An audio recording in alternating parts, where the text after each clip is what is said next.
எங்க ஊரு தாறுமாறு எங்க வேணா கேட்டு பாரு ஏனுங்க கொஞ்சம் கேளுங்க நான் கோயமுத்தூர் ஆளுங்க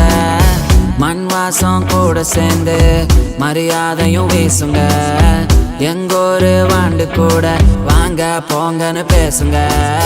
மச்சான் இது சக்கரையா சிறுவாணி தண்ணிடா சும்மா இந்த அக்கறையா எங்காலுங்க குணமே